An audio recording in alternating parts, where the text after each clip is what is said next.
based on her recent symptoms and test results, it seems na mas pinalala lang ang condition niya na medications na binigay sa kanya.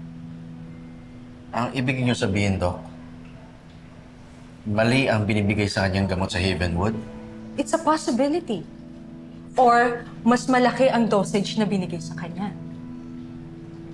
Some medications can trigger side effects that exacerbate certain psychiatric symptoms like paranoia and hallucinations. Malalaman lang nating lahat kung pupunta tayo sa Havenwood at makukuha natin ang medical history niya.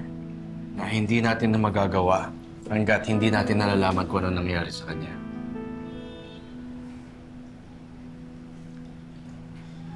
Pang kinawawa ang babaeng yan dun, In-adjust ko na yung medication regimen ng pasyente. I'll closely monitor her throughout the process to ensure her safety and well-being. Kailangan niya ang todong suporta nating lahat. Lalo na ng pamilya niya, kung meron man.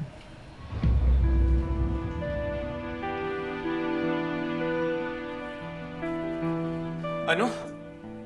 Nakatakas si Emma? Yun na nga ho eh. Kung kailan malapit na siyang gumaling, sa kanya pa ginawa yun. Actually, ilang araw na siya nagpapadischarge sa akin. Ano?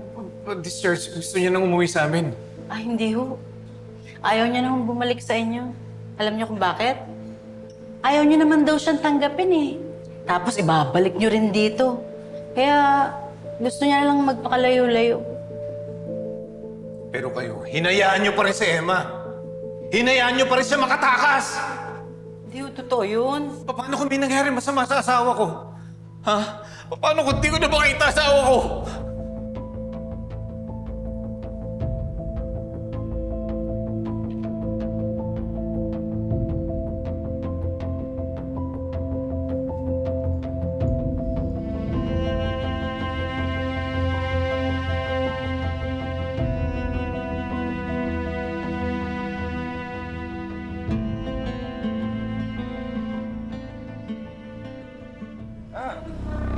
Mapapaliw ka dito.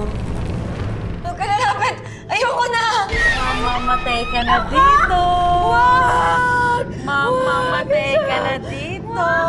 Mapapaliw ka na. Kalalapit sa akin! Papatayin mo ako! Papatayin niyo ako!